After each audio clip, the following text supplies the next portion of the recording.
그러면은 실수를 많이 하는 애들도 이런 게 훈련을 많이 하면 많이 좋아지겠네요. 그렇죠. 이제 실수를 하는 게 이제 보통 아이들이 저는 이제 실수를 많이 하는 애들 음. 뭘 확인을 하냐면요. 배움의 배움의 설렘이다. 안녕하세요, 로지입니다. 안녕하십니까, 데이빗입니다. 네, 저스틴입니다. 네, 오늘은 수업을 하다 보면 미스테리한 아이들이 있습니다. 그 아이들에 대한 좀 이야기를 해보고 싶은데요. 정말 궁금한 아이들이 있어요. 가르쳤는데 아이들이 9시 똑같이 나오지가 않거든요. 정말 미스테리하다 이런 아이가 좀 있었어요. 그래서 좀 궁금한 아이를 조금 여쭤보고 싶었어요. 현수쌤한테. 또 현수쌤이 또 그런 아이들 전문으로 잘 가르치시기 때문에 저희 아이 중에서 굉장히 원서도 잘 읽어요. 원서도 잘 읽고 소리 영어도 굉장히 잘하고 언어적인 감각이 있는 것 같고 스피킹도 잘하고 하는데 학습성 문제집은 비가 내려요.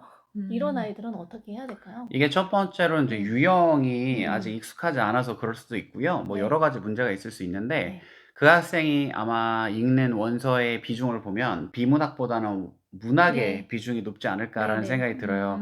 근데 비문학과 문학의 차이는 문학은 감상을 하게 만들어진 책이고 비문학은 분석을 하고 정보를 얻기 위해 사실 만들어진 책이잖아요. 그래서 읽고 감상하는 방식이 좀 달라요. 그래서 한쪽에 너무 편중된 독서를 했을 때에 그런 문제들이 간혹 생기기는 하는데 사실 이거는 뭐 틀렸다 맞았다라기보다는 비문학적인 글을 좀 잘 많이 읽혀주고 만약에 좀 힘들다 그러면 비문학 글을 요약해 보는 거. 영어 지문을 한국어로 간단하게 문단별로 요약을 해본다든지 아니면 한국어로요? 네, 한국어로요. 굳이 영어가 아니어도 돼요. 왜냐하면 이해는 우리가 영어를 원어민처럼 하는 게 아니기 때문에 배워나가는 과정이기 때문에 특히 학생들, 초등학생들 같은 경우에는 국어로 해도 이해를 못하는 경우들이 상당히 많아요. 그래서 영어를 영어로 받아들인다라는 것 자체가 사실 굉장히 수준 높은 이야기이기 때문에 아직 지금 문학과 비문학에서 이 정도의 갭이 있는 친구들은 그냥 한국어를 사용해서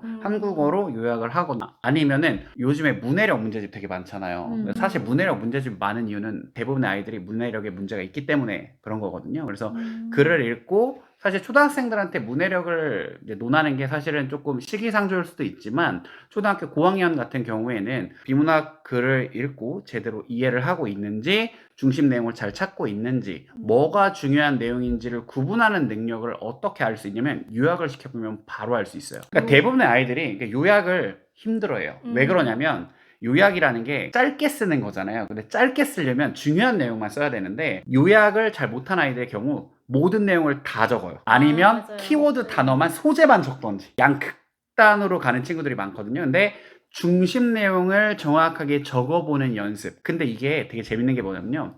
교정을 따로 안 해줘도 돼요. 이걸 훈련하는 것만으로도 내가 어떤 지문이 어떤 글이 중요한 글이었고 중요한 내용이 있는지를 생각하는 것만으로도 굉장히 도움이 많이 되거든요. 그래서 이런 훈련들을 병행해 나가면 반드시 이 학생은 좋아질 거라고 생각합니다. 네, 감사합니다. 독해서를 할 때 요약도 한번 하라 이런 과제를 좀 내주면 네네네네. 좋겠어요. 네. 맞습니다. 저희 같은 경우는 이제 문법을 가르치잖아요. 문법을 이제 초등학교 고학년부터 뭐 중학교 애들 가르치는데 또 문법 개념을 진짜 귀신같이 잘 이해를 해요. 동사 뭐 개념에 대해서 아니면 조동사 개념 아니면 그런 걸 물어보면 대답을 그냥 적재적소에 잘 하고 다른 친구들보다 문법 개념을 잘 아는 것 같아요.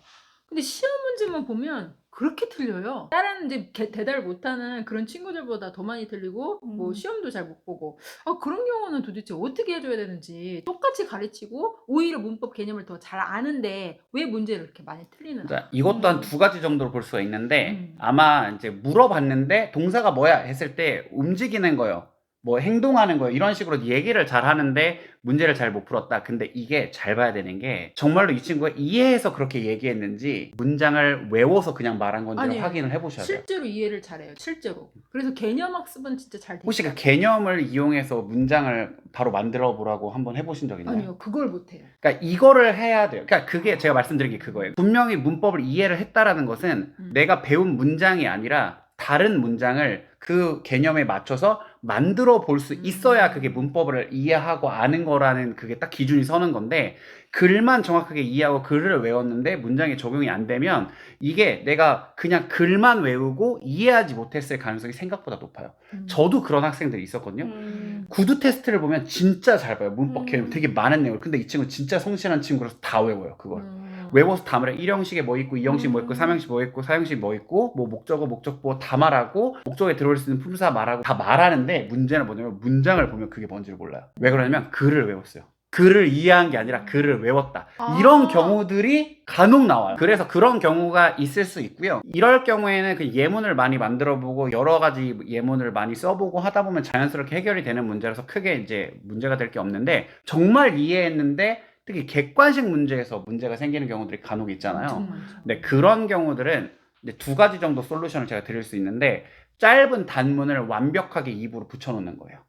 그래서 객관식 예를 들어서 이제 중학교 내신 문제를 봤을 때 다음 중 어법상 옳은 것을 고르시오. 이제 이런 문제이겠잖아요. 오지선다. 그러면 그 중에서 어법적으로 옳은 지문은 딱 하나밖에 없어요. 4개가 비문이란 말이에요. 그렇죠. 근데 문법적으로 올바른 문형에 대한 감각이 머릿속에 지식만 있고 문형이 감각적으로 체득이 되어 있지 않은 친구들 같은 경우에는 비문과 올바른 문장을 머리로 가지고 있는 지식으로 분석해서 풀던지 아니면 감각으로 그거를 당연히 이건 어색하니까 이거지 둘 중에 하나는 무조건 아이들이 접근을 하게 되거든요. 근데 감각이 없는 친구들 같은 경우에는 올바른 문형을 진짜 많이 원서 낭독을 하던지 교과서 낭독을 하던지 아니면 문장 카드 같이 뭐 플래시 카드처럼 문장을 만들어서 올바른 문장 입에 익히든지 이런 과정을 통해서 그 감을 끌어올려 주셔야 되고 한 가지 객관식 문제에서 봤을 때 비문을 왜 이게 비문인지를 이유를 다 적어가면서 그러니까 객관식 문제를 푸는데 마치 서술형 분석하듯이 그런 식으로 문형을 다 해보는 거예요. 문제만 풀고 가는 게 아니라 이거는 왜 맞았고 이거는 왜 틀렸는지를 다 모든 객관식 문형을 그렇게 하다 보면 실질적으로 객관식 문제 하나에 5문제를 푸는 효과가 생겨요.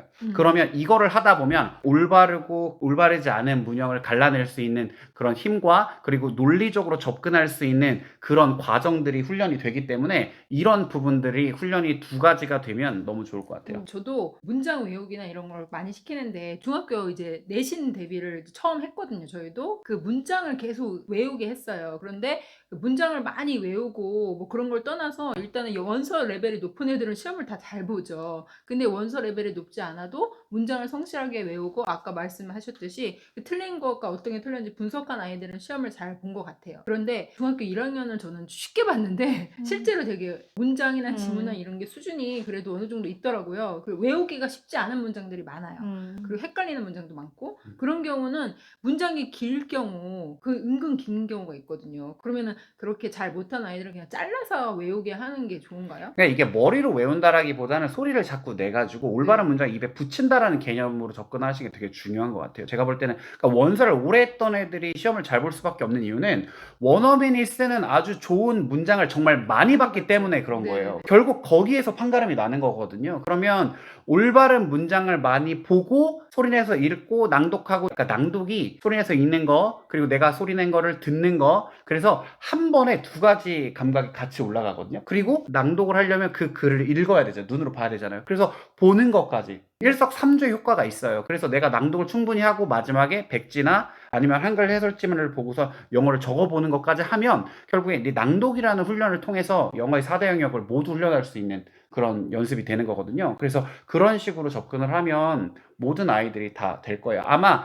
그런 케이스라면 개념은 외웠는데 올바른 문형의 감각이 떨어지는 아이들 같은 경우에는 문제를 많이 틀릴 수 있고 그리고 이해를 했는데도 이제 분석이 안 된다. 그러면 많은 지문을 분석하는 연습을 통해서 그런 것들을 해결할 수 있다. 이제 이 정도로 볼 수 있겠네요. 그러게요. 그러면은 실수를 많이 하는 애들도 이런 게 훈련을 많이 하면 많이 좋아지겠네요. 그렇죠. 이제 실수를 하는 게 저는 이제 실수를 많이 하는 애들 뭘 확인을 하냐면요. 필체를 많이 확인을 해요. 필체를 왜 확인을 하냐면 보통 실수를 많이 한다라는 거는 굉장히 덤벙될 확률이 높고 맞아요. 정말로 내가 진득하게 이걸 뚫어낸다라는 연습보다는 빨리 풀고 쉬어야지 약간 이런 머릿속에 그리고 회로가 딱 잡혀있을 확률이 되게 높아요. 그래서 필체를 확인해보고 지렁이가 댄스하듯이 그러면 저는 필체 교정을 반드시 좀 시켜주려고 애를 많이 쓰는 편이에요. 왜냐하면 특히 공부가 늦어도 필체가 좋은 애들은 진짜 단기간에 빨리 올라가는데 왜냐하면 내가 쓴 글을 보면서도 이게 자연스럽게 낭독하거나 리딩의 효과가 생겨요.